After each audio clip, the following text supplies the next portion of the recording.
우리 교회 성도님 중에 그 예전에 모 그룹에서 사회공헌위원장으로 수고하신 그 전문가가 계십니다.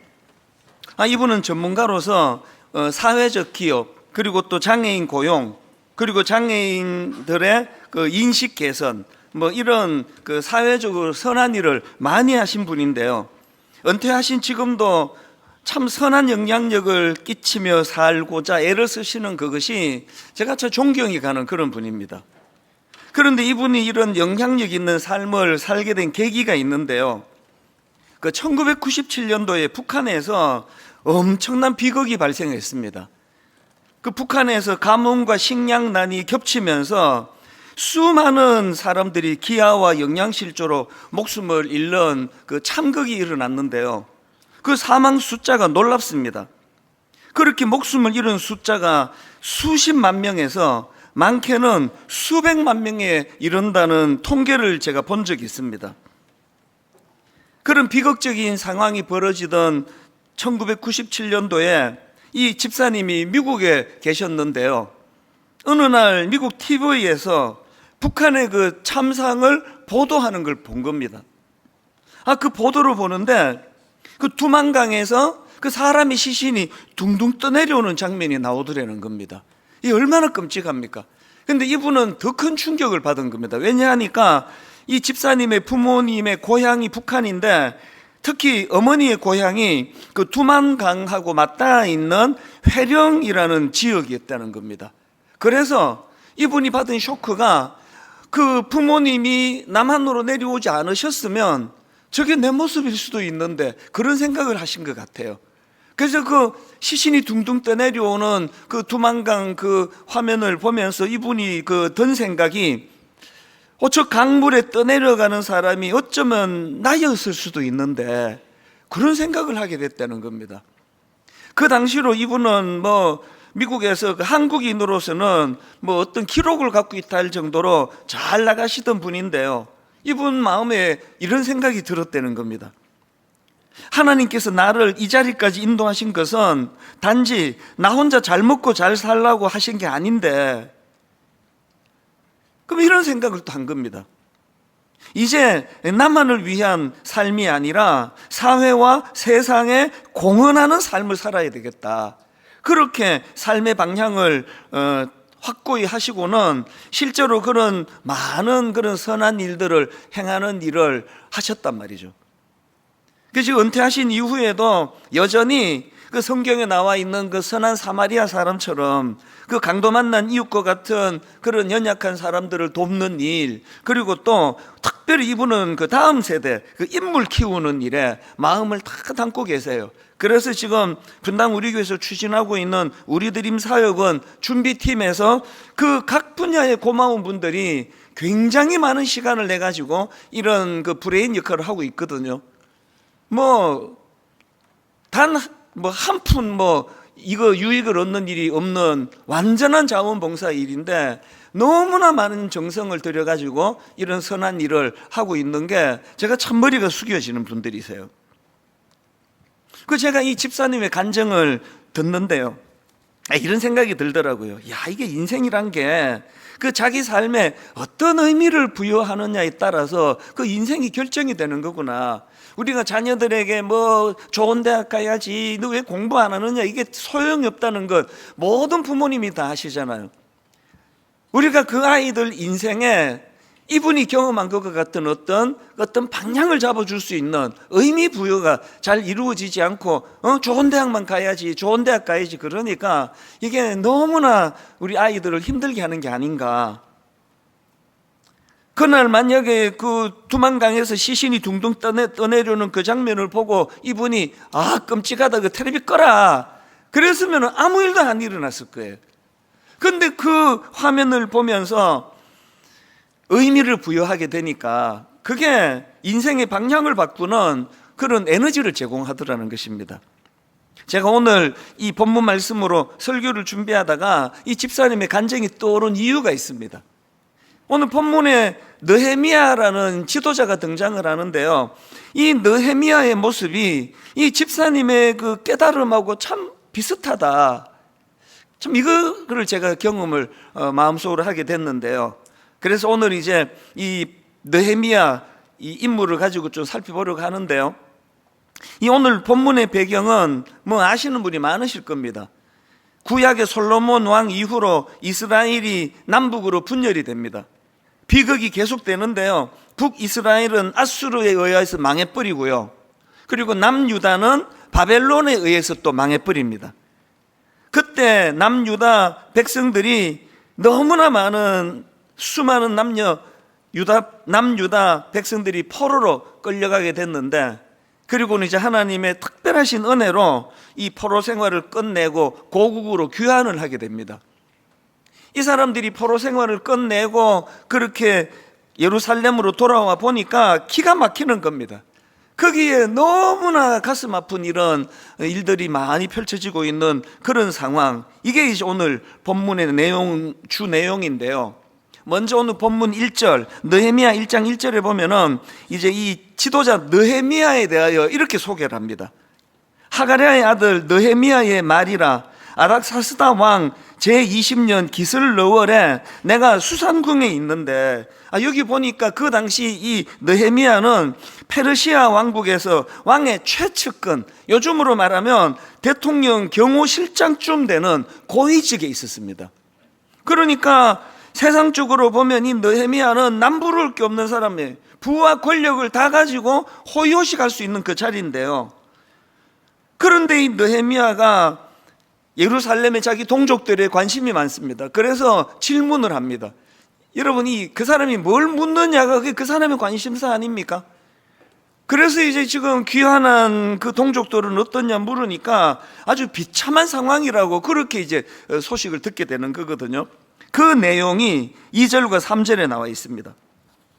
나의 한 형제 중 하나니가 두어 사람과 함께 유다에서 이르렀기로 내가 그 사로잡힘을 면하고 남아있는 유다 사람과 예루살렘 형편을 물은즉 그들이 내게 이르되 사로잡힘을 면하고 남아있는 자들이 그 지방 거기에서 큰 환난을 당하고 능욕을 받으며 예루살렘 성은 허물어지고 성문들은 불탔다 하는지라. 이런 가슴 아픈 동족의 소식을 듣는데요. 그 소식을 들은 느헤미야의 반응이 참 귀합니다. 4절입니다. 내가 이 말을 듣고 앉아서 울고 수일 동안 슬퍼하며. 아니 지금 자기는 그런 고생하는 동족들하고 전혀 다른 삶을 살고 있는데, 자기는 왕실의 고위 관리로서 너무나 호요식하고 살고 있는데 그 동족들의 고통의 소리를 듣고는 이 느헤미야가 수일 동안 슬퍼합니다. 그리고는 그 슬픔을 이기지 못해서 결국은 예루살렘으로 돌아가서 무너진 성벽을 재건하는 그 놀라운 일을 담당하게 되는데요. 이게 마치 모세가 화려한 왕궁을 포기하고 자기 동족들과 함께 고난의 자리로 나간 거, 이거랑 좀 비슷한 거 아닙니까? 그렇게 편안한 왕궁 생활을 느헤미야가 내려놓고는 고국으로 돌아가 수많은 난간을 경험하고 고생하고 고통에 빠지고 그러면서 이제 성벽 재건을 완수하게 되는데, 이게 그야말로 사스고생하는 거 아닙니까?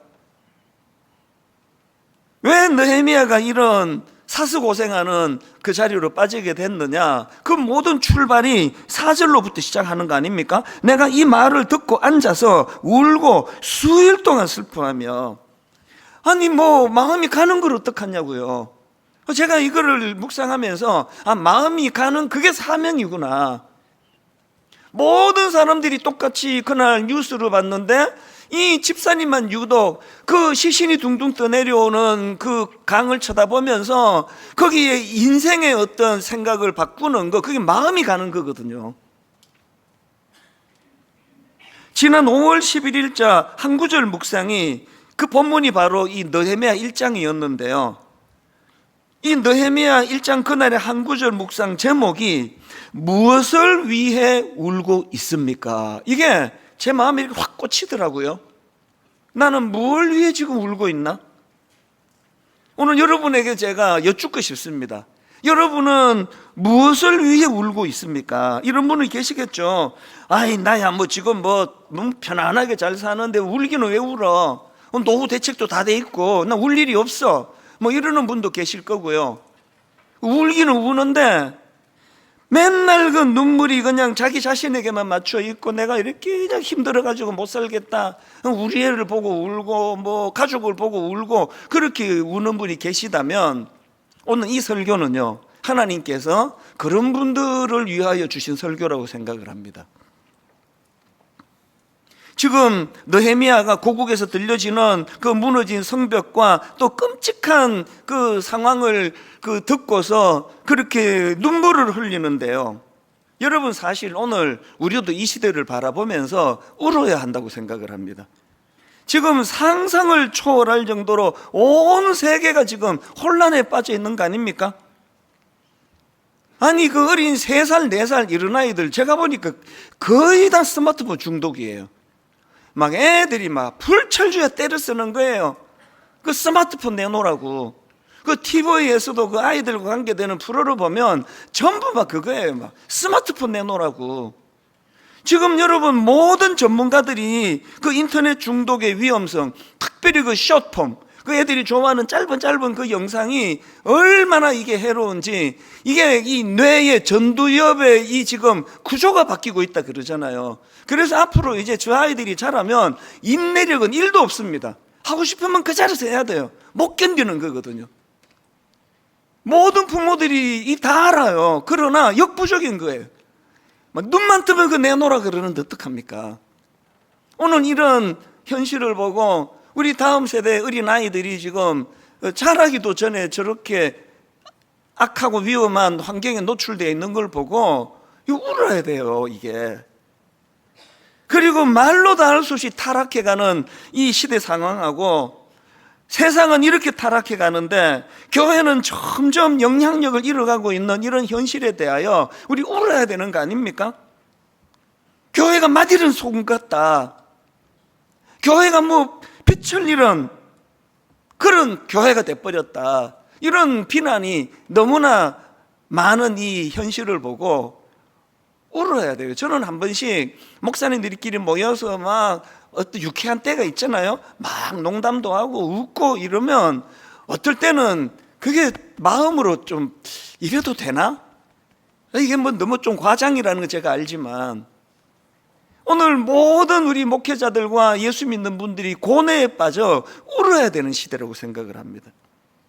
무엇보다도 지금 믿음을 떠나고 있는 다음 세대, 뭐 교회들마다 지금 뭐 이게 보통 문제가 아니에요. 뭐 청년부, 뭐 청소년부, 뭐 유초등부, 뭐 어느 부서나 할 거 없이 지금 위기 중에 위기거든요. 제가 요즘에 자꾸 다음 세대 이야기를 자주 하고 다음 세대를 격려하고 이게 좀 뭐 불편을 느끼게 할 수도 있지만요, 여러분 이걸 저의 절규로 들어주시기를 바랍니다. 이건 절규예요. 이게 지금 손을 쓰기 어려울 정도로 지금 다음 세대 아이들이 방황하고 있는 이런 현실이기 때문에 어떻게 해서든 이 다음 세대를 살려야 되겠다는 그런 절박함에서 이게 자꾸, 그래서 저는요 제 목회에서 제일 눈치가 보이는 게 저는 우리 대학교 청년부예요. 그 이상하게 작년부터 청년부에만 가서 뭐 얘기하면 떨려요. 제가 그렇게 이상하게 막 떨려. 이게 또 다 알아 이것들이. 우리 목사님 오늘 또 떨고 가, 또 자기들끼리 막 그런 얘기. 진짜 떨려요. 말 실수할까봐, 제가 걔들에게 상처 줄까봐. 우리가 다음 세대를 놓고 울어야 한다는 거죠. 이런 점에서 지금 느헤미야가 참 귀한 게요, 그 자기 민족의 현실 앞에 자기는 너무나 지금 참 권력과 물질과 모든 걸 다 갖추고 부족함 없이 살지만 그런 자기 동족의 고통을 외면하지 않는 그런 모습을 지금 느헤미야가 보여주고 있다는 겁니다. 이런 점에서 느헤미야가 귀한데요, 이번에 제가 이 본문을 묵상하다가 보니까 이 본문에서 이 감동이 되는 그 포인트가 하나 있는데요, 지금 이 느헤미야가 민족의 고통을 자기 것으로 받아서 눈물을 흘리고 고통하는데 그 고통을 단계별로 이것을 승화시키고 있다는 거예요. 오늘 이 문제를 제가 좀 설명을 드리고자 하는데요, 느헤미야가 보여주는 그 단계를 보니까 첫 번째 단계에서 그가 고통에 빠져요. 그래서 눈물을 하염없이 흘리는데 그렇게 하고 끝나지 않습니다. 그래서 제가 이 두 가지로 설명을 드리려고 하는데, 이 느헤미야가 보여주는 그 두 가지 단계 중에서 첫 번째가 뭐냐? 그는요, 그 자기의 슬픔을 기도로 승화시키는 겁니다. 이게 참 마음에 감동이 되더라고요. 4절을 한번 보십시오. 내가 이 말을 듣고 앉아서 울고 수일 동안 슬퍼하며 그 슬픔을 그 다음에 하늘의 하나님 앞에 금식하며 기도하는 것으로 승화시키는 겁니다. 지금 느헤미야가 그 예루살렘의 폐허 소식을 듣고 슬픔으로 마음이 무너졌지만 그걸 감정적으로만 그렇게 처리하지 않고 그걸 하나님께 나가는 재료로 쓰는 거예요. 성경에 보면요, 예레미야처럼 이 슬픔을 기도로 승화시키는 인물들이 참 많은데 그 대표적인 인물이 한나예요. 한나는 난임으로 임신하지 못할 때 그의 적수, 그 연적이라 그러죠. 그 연적인 브닌나라는 여자가 얼마나 조롱하고 자기를 괴롭히는지 한나가 말로 다 할 수 없는 고통에 빠졌습니다. 그게 사무엘상 1장 7절에 나오는데요, 브닌나가 그를 격분시킴으로 그가 울고 먹지 아니하니, 이거 어떤 상황인지 여러분 너무 잘 느낄 수 있지 않습니까? 여성으로서 이런 구도에 빠져 있는 것만큼 더 고통이 있겠나 할 정도로 지금 한나는 괴로운 상황이거든요. 근데 한나가 귀한 게요, 이런 고통스러운 상황을 자기도 파괴시키고 상대방도 파괴시키는 그런 쪽으로 가지 않고 그는 그 문제를 가지고 하나님 앞으로 나아가서 기도하는 거예요. 자기의 고통을 기도로 승화시키는 겁니다. 그게 사무엘상 1장 10절입니다. 한나가 마음이 괴로워서 여호와께 기도하고 통곡하며, 만약에 한나가 그 고통을 하나님께 나아가 기도하는 것으로 연결하지 않고 그저 자신과 상대방을 파괴하는 쪽으로 그렇게 몰고 갔다면 아마도 이스라엘의 역사가 달라졌을 것입니다. 부정적으로요. 무슨 뜻인지 아시죠? 한나가 자기 고통을 상대방과 자기를 파괴시키는 쪽으로 몰고 가지 않고 그 고통의 문제를 가지고 하나님께 기도하는 쪽으로 승화를 시켰기 때문에 그 기도 속에서 한 시대를 살리는 사무엘이 태어나는 거 아닙니까? 여러분이 질투가 가진 에너지가 막 엄청난 건 다 아시죠?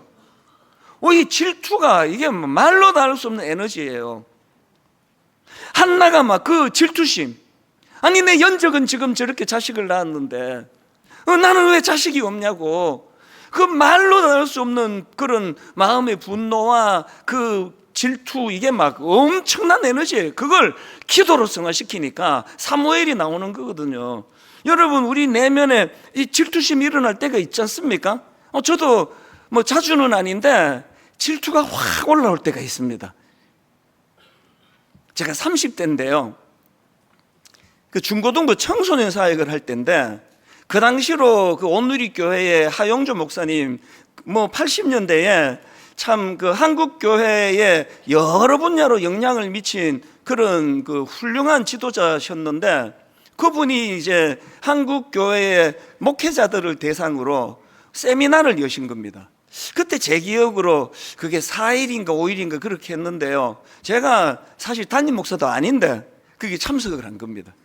막 전부 다 목사님인데 이제 이 하용조 목사님이 막 온누리교회에 모든 걸 다 오픈을 하는 겁니다. 그리고 이제 계속 이제 강의를 하시는데 내 그 강의를 듣고 있으니까 질투가 확 올라오는 거예요.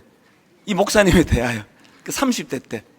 아니 하용조 목사님은 저렇게 멋지게 쓰임을 받는데 왜 나는 그렇게 쓰임을 받지 못하냐고 막 그러면서 막 하나님 앞에 이제 막 기도를 했죠. 하나님, 하용조 목사님 이상으로 저를 사용해 주시기 원합니다. 막 그러면서 막 한 목사님을 내 라이벌로 생각하고 30대 때 막 그렇게 기도했습니다. 한 목사님 좀 이기게 해달라고 막 그렇게 철없이 기도를 했는데 그 기도는 응답은 안 됐습니다. 못 이겼어요. 그러나 여러분, 그 열망을 가지고 제가 질투심을 느끼면서 하나님께 부르짖어 가지고 만들어진 게 청소년 찬양 축제예요. 그때 한 달에 한 번씩 얼마나 그 사랑의 교회 본당에서 수많은 청소년들이 와가지고 축제 같은 그런 그 찬양 축제를 드렸거든요. 그리고 또 그 다음에 만든 게 여름 방학에 그 8월에 항상 했던 청소년 비전 축제. 이름도 잘 만들어요. 그거 다 제가 만들었거든요. 청소년 비전 축제 하면은요, 막 전국에서 버스 대절해가지고 올라오고 막 난리가 났습니다. 사랑의 교회 막 공간이라는 공간은 청소년들도 다 채웠거든요. 그거 질투심에서 나온 거예요. 하영조 목사님이 어떻게 이겨야 되겠다. 그 30대 때. 아니, 좀 이제 웃기려고 하는 말도 있지만 그 바탕은 실화예요. 어쨌든 내가 한 목사님 이상으로 쓰임받고 싶다. 이 질투심, 건강한 질투심. 옥하는 목사님 밑에 10년을 있으면서 말로 다 할 수 없는 질투심을 느끼면서 옥하는 목사님은 저렇게 아름답게 쓰이는데, 그래서 제가 늘 하나님 앞에 부르짖는 거, 옥하는 목사님보다 갑절의 영감을 달라고 그렇게 매번 질투심으로 기도를 했는데 응답이 안 돼가지고 0.5%밖에 못 받았는데도요, 기도에 힘을 안 거예요. 이렇게 촌놈이 어리버리한데 그저 마음에, 그래서 우리가 갖고 있는 이 질투심을 그걸 없앨라 그러지 말고 승화시키는 거예요. 하나님 앞에 기도하는 것으로, 하나님 저에게도 은혜를 주시기를 원합니다. 한다가 그걸 잘했다는 거 아닙니까? 지금 느헤미야가 자기의 슬픔으로 끝내지 않고 그 슬픔을 소재로 해서 하나님 앞에 기도하는 것으로 승화를 시켰는데요, 제가 그 느헤미야가 드린 그 기도를 보니까 뭐 핵심은 회개예요. 근데 제가 이 느헤미야가 드린 기도에서 제 눈길을 끄는 대목이 하나 있는데, 그거 6절 끝부분인데 한번 보십시오. 그가 이렇게 기도합니다. 이제 종이 주의 종들인 이스라엘 자손을 위하여 주야로 기도하오며 우리 이스라엘 자손이 주께 범죄한 죄들을 자복하오니 주는 귀를 기울이시며 눈을 여시사 종의 기도를 들으시옵소서. 나와 내 아버지의 집이 범죄하여. 이게 굉장히 제 눈에 띄었습니다. 보통 사람이요, 어떤 어려운 일을 만나고 위기를 만나면 남 탓을 해요. 근데 지금 느헤미야가 회개하면서 뭐라고 회개합니까? 나와 내 아버지의 집이 범죄해서 이런 일이 일어났다는 겁니다. 이게 사실은 아니거든요. 아니, 지금 예루살렘이 성이 허물어지고 성문이 불타는 게 그 있지도 거기 살지도 않은 그 느헤미야의 잘못이라는 게 이게 어불성설입니다. 그러나 이게 참 제게 은혜가 되더라고요. 보통 사람이요, 하나님과 멀어지면 바로 찾아오는 게 남 탓이에요. 아담과 하와 보십시오. 그렇게 그 남자가 아내를 사랑해가지고 막 그냥 막 이 여자는, 내 아내는 뭐 살 중에 살이고 막 뼈 중에 뼈라 그러고 그렇게 표현도 잘하고 그러던 게 딱 그 범죄하고 나니까 이 여자 때문에 내가 망하게 됐다고. 이 여자가 먹으라 그래서 내가 먹은 거 아니냐고. 그 참 내가 봐도 그 남자로서 좀 아담이 치사해요. 어떻게 그렇게 싹 태도가 돌변할 수 있을까? 은혜 못 받으면 그렇게 됩니다. 오늘 우리 한국 사회, 오늘 우리 한국 교회, 오늘 우리 가정, 이게 뭐 남탓 공화국 같아요. 뭐 정치가들이 뭐 허구한 날 보여주는 게 그거 아닙니까? 이게 뭐 야당 때문이다, 이게 여당 때문이다, 뭐 저 당이 잘못한 거 아니냐. 막 머리가 아파요. 언제 한번 느헤미야와 같이, 여호수아와 같이 참 하나님 앞에 자기를 겸손히 나아가, 그 느헤미야가 그렇게 말하잖아요. 나와 내 아버지 집이 범죄하여. 제가 이 책임 전가에 대해서 쭉 생각을 하다가 보니까요, 그 문제 있는 가정을 다루는 TV, 하도 그 프로를 많이 이야기해서 제목을 말 안 할래요. 하여튼 그 가정에 문제가 있는 사람들이 나오는 그 프로를 내가 유심히 보니까요, 그런 가정이 두 가지 공통점이 있더라고요. 그 부부 사이에. 첫 번째가 뭐냐 하니까 그 상대방을 아주 비하를 해요. 제가 그 프로를 유심히 제가 관찰하면서 보는데요, 한 번도 예배가 없이 남편도 아내도 서로에 대하여 네가라 그래. 네가 그렇게 한 거 아니냐, 네가 그렇게 시시한 거 아니냐, 네가라 그래. 기본적인 호칭이, 존중이 없어요. 그 다음에 두 번째로 나오는, 거기 출연하는 거의 대부분의 그 부부의 공통점이 책임 전가예요. 네 때문에 이렇게 된 거 아니냐, 내가 뭐 결혼하기 전에 안 이랬다, 네 만나서 이렇게 된 거 아니냐. 여러분, 그게 맞는 말이건 맞지 않은 말이건요, 우리가 본인의 책임은 외면하고 그 상대방 탓만 하는 그런 상황 속에서는 회복이 없습니다. 느헤미야가 보여주는 그 아름다운 모습이요, 그는 나와 내 조상의 죄, 나도 그 죄의 범주에서 벗어날 수가 없습니다. 그래서 회개의 기도를 그가 드리고 있는 거 아닙니까? 나와 내 아버지의 집이 범죄했습니다. 이 느헤미야가 자기의 그 고통의 문제를 가지고 하나님께 나가는 거, 이게 참 지도자가 보여주는 본이라고 하는 게요, 구약의 여호수아도 그 모습을 보입니다. 여호수아 7장에 보면은 이스라엘 백성들이 가나안 정복 전쟁을 치르는 과정에서 아이성 전투에서 참패합니다. 모든 백성들이 이게 더 충격이 컸던 게요, 저 전쟁은 우리 반드시 이긴다, 질 수가 없다 그랬는데 졌단 말이에요. 나중에 하나님께서 이제 그 패인의 원인을 아간이라는 그 사람의 범죄 때문이다, 하나님이 그렇게 말씀해 주시는데요, 제가 여호수아를 주목하는 게 뭐냐면은, 여호수아는 누구 잘잘못 이거 규명하고 조사단을 만들고 그런 게 없습니다. 고통의 문제가 발생하니까 그가 보여주는 모범이 여호수아 7장 6절입니다. 여호수아가 옷을 찢고 이스라엘 장로들과 함께 여호와의 궤 앞에서 땅에 엎드려 머리에 티끌을 뒤집어 쓰고 저물도록 있다가 이르되 슬프도소이다. 그리고 8절이요, 주여 이스라엘이 그의 원수들 앞에서 돌아섰으니 내가 무슨 말을 하오리까. 이게 지도자라는 거예요.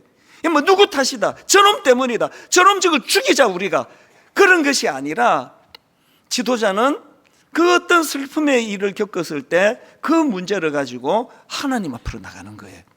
우리 아버지가, 우리 어머니가 이런 믿음의 본을 보여준다고 한다면 여러분 자녀들의 정서가 얼마나 참 순탄한 그런 고요한 호수 같은 그런 정서겠냐고요.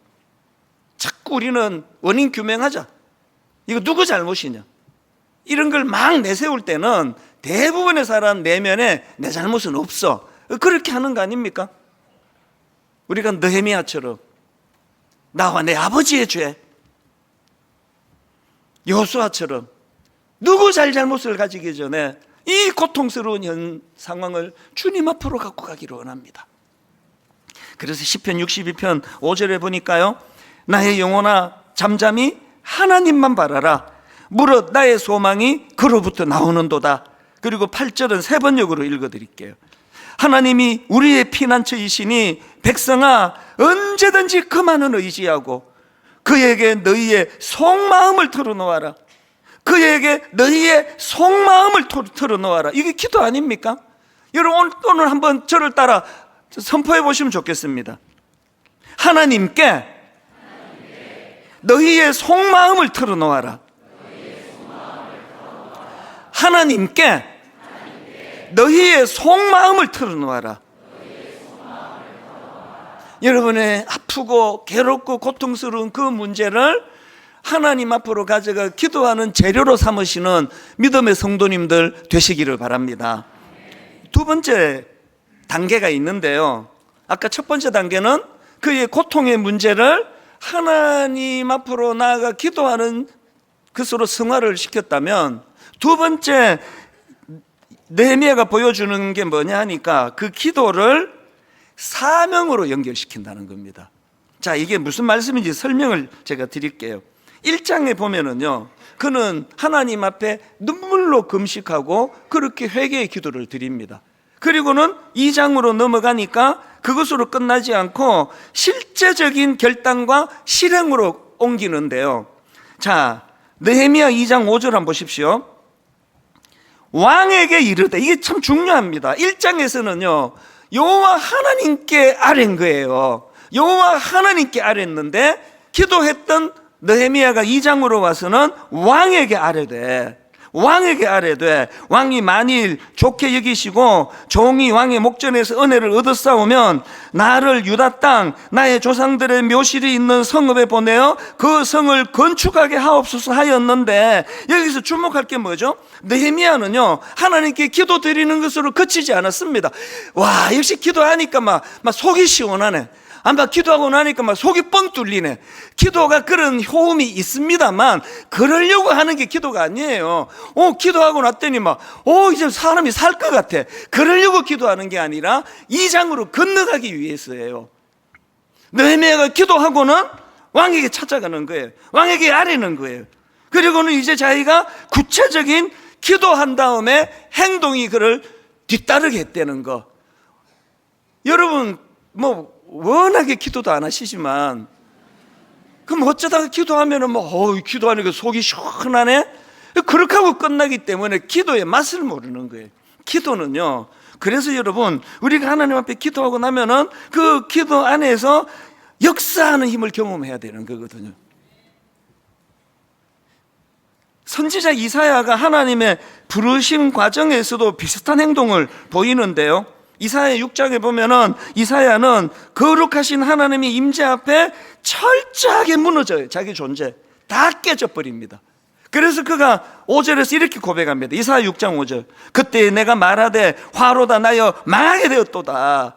진짜 은혜를 받으면 이렇게 고백해요.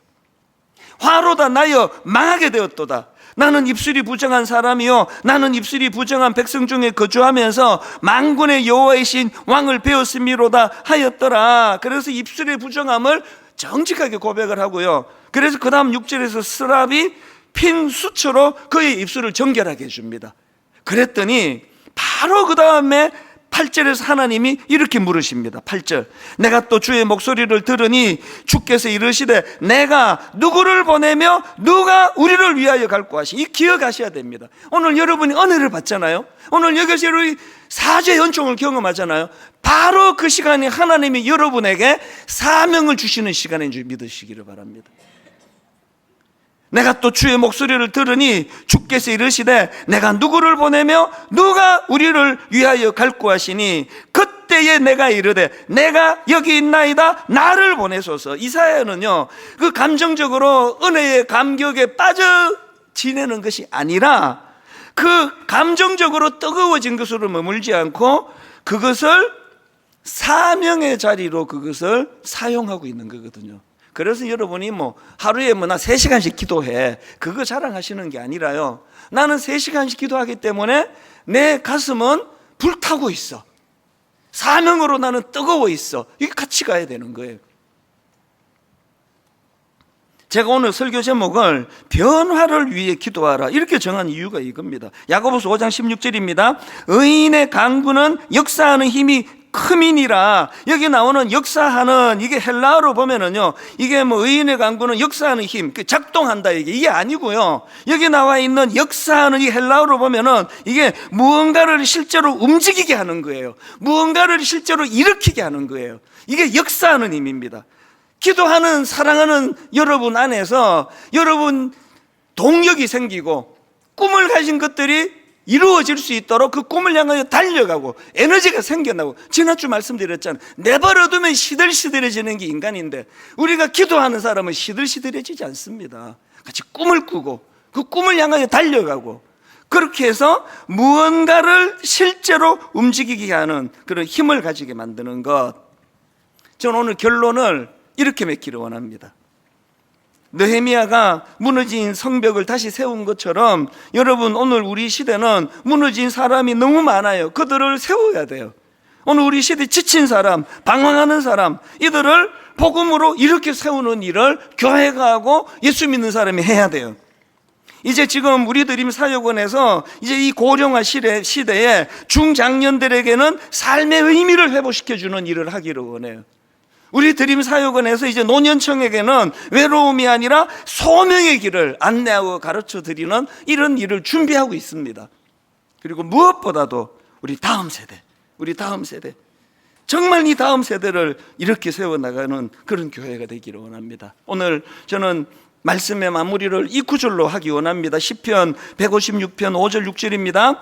눈물을 흘리며 씨를 뿌리는 자는 기쁨으로 거두리로다. 울며 씨를 뿌리러 나가는 자는 반드시 기쁨으로 그 곡식단을 가지고 돌아오리로다. 십자가 지신 예수 그리스도가 우리를 위하여 중보하고 계시고 우리 안에서 힘을 주시며 응원하는 줄 믿으시기를 바랍니다. 그래서 오늘 우리 이 찬양이요, 내 구주 예수님 주 같은 분은 없네. 느헤미야와 같은 그런 놀라운 일을 행하시려면 내 안에 계시는 그 놀라우신 주님, 그 예수 그리스도를 내가 의지합니다. 우리 가사를 생각하시면서 여러분, 이런 찬양은요 정말 시시하게 부르시면 곤란합니다. 크신 하나님을 크게 찬양하는 거예요. 크신 하나님을 크게 찬양하고 너무나 멋지신 하나님을 멋지게 찬양하는 겁니다. 우리 가사 하나하나에 액센트를 넣어가면서 우리 힘있게 활력을 되찾는 찬양이 되기 원합니다. 내 구주 예수님,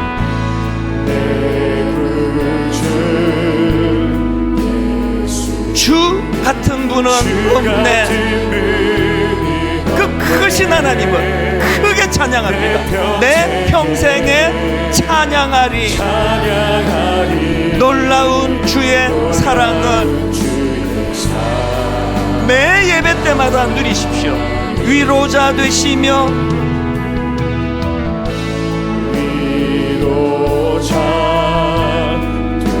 피난처 되신 주님, 오늘 이 예배가 우리 모두가 나의 영혼 온 맘 다해 주를 경배합니다. 크신 하나님을 크게 찬양합니다. 온 땅이여 주님께 외쳐라. 그 크신 하나님, 능력과 위엄의 왕 되신 주, 산과 바다 소리쳐 주의 이름을 높이리.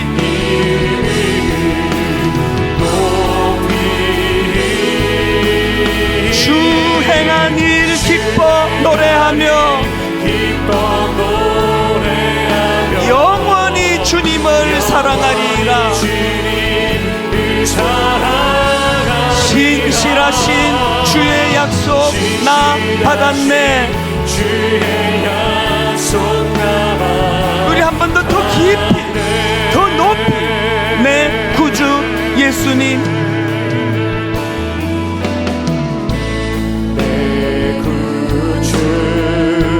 내 영혼이 주님을 찬양합니다.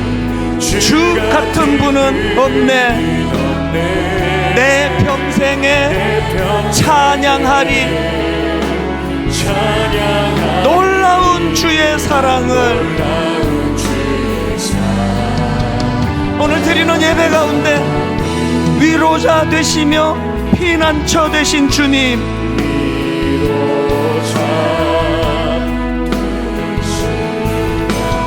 피난처 되신 주님, 나의 영혼 온 맘 다해 주를 경배합니다.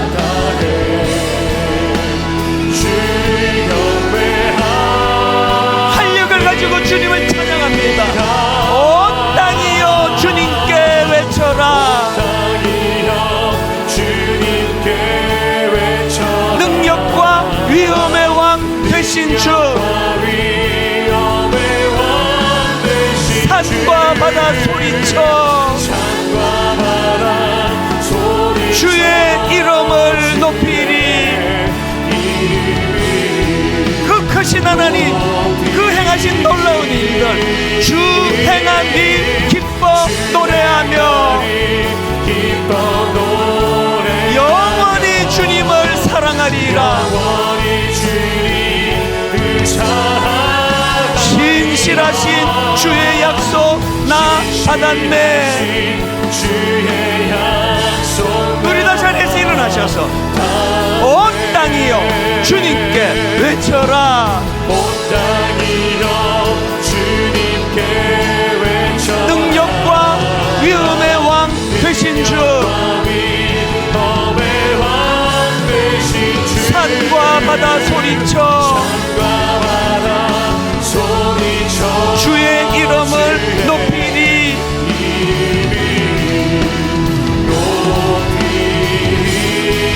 주 행한 일 기뻐 노래하며 영원히 주님을 사랑하리라. 신실하신 주의 약속 나 받았네. 주의 약속 나 신실하신 주의 약속 나 받았네. 신실하신 주의 약속 나 받았네. 두 가지 놓고 기도하기 원하는데요, 이렇게 기도하시면 됩니다. 하나님, 시시하게 살지 않기 원합니다. 그저 그냥 뭐 배나 부르고 뭐 편하고 그러면 그게 잘 사는 거, 그거 절대 그런 거 아닙니다. 그래서 뭐 소크라테스도 그런 말 하잖아요. 우리가 뭐 돼지도 아니고 그 배부른 게 그게 잘 사는 게 아니라, 하나님, 시시하게 살지 않기 원합니다. 가치 있게 살기 원합니다. 의미 있게 살아가기를 원합니다. 그런가 하면 두 번째로, 아버지, 이제 대통령 선거를 앞두고 있는데 하나님, 정말 하나님께서 원하시는 그런 일들이 펼쳐지도록 은혜 주시고, 하나 우리 다음 세대 가운데 5년 뒤, 10년 뒤, 15년 뒤, 20년 뒤 하나님, 너무나 놀라운 인물들이 준비되어져 가는 그런 우리 가정, 그런 우리 교회 되도록 다음 세대를 살려주시기를 원합니다. 우리 한번 이 두 가지 제목을 가지고 합심하여 통성으로 한 목소리로 같이 기도하시겠습니다. 살아계신 하나님 아버지, 오늘 예배하러 주님 앞에 나왔습니다. 하나님, 여세 동안 이렇게 의기소침해지고 저렇게 사기가 섞여지는 일이 있다 할지라도 하나님 말씀 앞에 우리가 섰을 때 다시 한번 회복이 되고 치유가 되기를 원합니다. 하나님, 우리가 시시하게 살지 않기 원합니다. 하나님, 하루를 살아도 하나님 멋있게 하나님 닮은 아름다운 삶을 살아가게 하여 주시기를 원합니다. 하나님, 느헤미야와 같이 자기 동족의 아픔을 본인의 아픔처럼 생각하고 느헤미야가 수일을 눈물로 하나님 앞에 울며 간식하고, 그런가 하면 이 느헤미야의 고통이 기도로 성화되는 은혜가 있도록 도와주시기 원합니다. 하나님, 우리가 하나님 앞에 어떤 내면의 문제가 있을 때, 한나처럼 이렇게 저렇게 상황과 마음이 있을 때, 하나님, 그것을 가지고 주님 앞으로 나아가기를 원합니다. 하나님, 그런가 하면 우리의 기도가 그저 감정에게 급한 시들에 일어나는 것만 가지 아니하고, 하나님, 우리의 기도가 우리 삶의 활력을 가져주기를 원합니다. 에너지를 만들어주는 기도가 되기를 원합니다. 하나님, 우리가 기도를 통하여 아버지 하나님 앞에 다시 한번 사명을 해버릴 수 있도록 도와주시고, 하나님, 역사하는 힘이 너무나 크고 아름다운 기도가 되게 하여 주시옵소서. 그 기도의 자리로 나아가도록 주님 우리를 인도하여 주시옵소서. 아버지, 기도를 승화시키며 나아가시는 신앙의 성장과 성숙을 이루며 나아가시는 우리의 삶이 될 수 있도록 주여 인도하여 주시옵소서. 우리의 기도를 사명으로 연결시키며 나아가시는 아버지, 우리 주의 백성 될 수 있도록 주시옵소서. 내가 또 주의 목소리를 들으니 주께서 이르시되 내가 여기 있나이다, 나를 보내소서. 하나님 아버지, 여세 동안 이렇게 저렇게 어려움을 겪고 잠을 잘 이루지 못한 어떤 문제를 만나고 어떤 일은 너무 슬퍼서 눈물을 삼키며 그렇게 보낸 시간이 있다 할지라도, 오늘 느헤미야처럼 그 우리의 아픔과 상함과 눈물을, 그것을 주님 앞으로 나아가는 기도의 재료가 되도록, 그 우리의 아픔을 기도로 승화시키는 그런 믿음의 성도님들 되게 하여 주시기를 원합니다.